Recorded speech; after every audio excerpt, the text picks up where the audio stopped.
It looks like those missile turrets are supported by a sensor tower that's allowing them to detect our Banshees.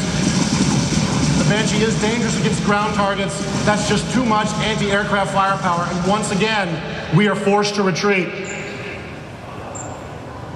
To continue our attack on this base, we're going to bring in our Reapers.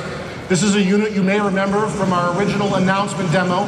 You can see they can still use their jump packs to traverse this rough terrain. But the Reapers have a new ability we haven't shown you yet. They have a special explosive charge that they can throw on the ground near anything they wish. It takes time for this charge to detonate and explode, so fast forces will just move away. But buildings have no chance to escape and can be easily destroyed.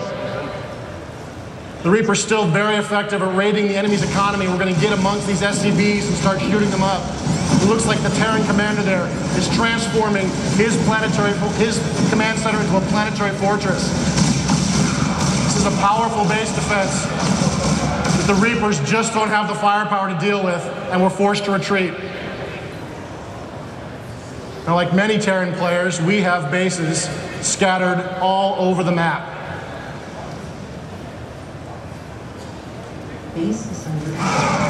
And one of these bases is under attack. You can see we've got our supply depots in the way there, which is blocking off access to our base, preventing large units from getting at our siege tanks. And inside our safe haven here, we're going to create a Thor. This is a new, powerful Terran assault vehicle, so large, it's actually created outside of the factory, built directly on the battlefield.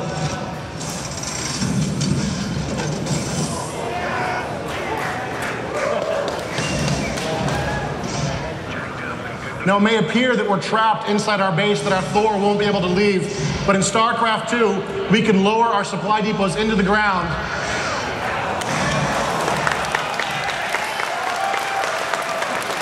allowing our Thor to escape, and now we can raise them back into position to continue to protect our siege tanks.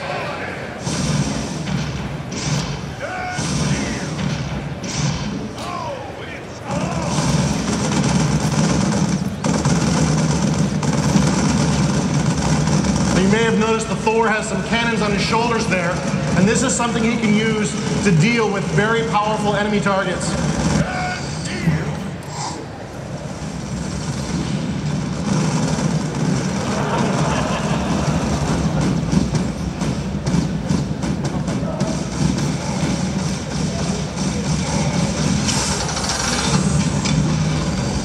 Now, everything in Starcraft 2 has weaknesses. These are Cobras. They're a fast, agile hover tank unit armed with a powerful railgun.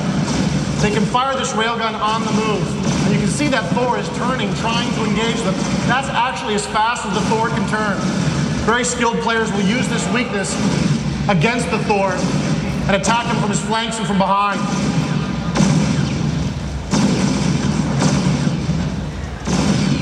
You see, even the mighty Thor can be brought down. Continue our attack against this enemy base, we're going to need to bring in some specialists. We really couldn't imagine making Starcraft 2 without including the Ghost.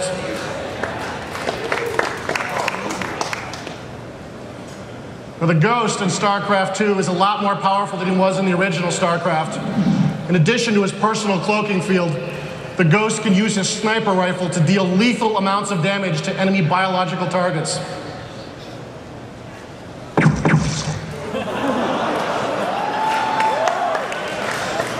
The Ghost also has access to a number of cooldowns. You've already seen the nuclear attack in our previous demo.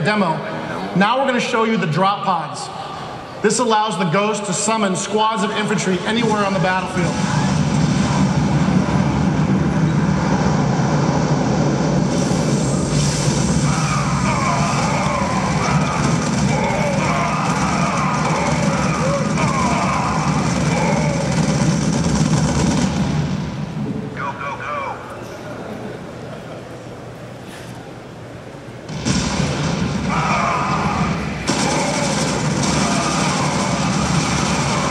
That, ladies and gentlemen, is our quick look at the Terrans. You can see they've got a lot of classic units with some new abilities, as well as a lot of new and exciting tactics that make them a force to be reckoned with on the battlefields of Starcraft 2.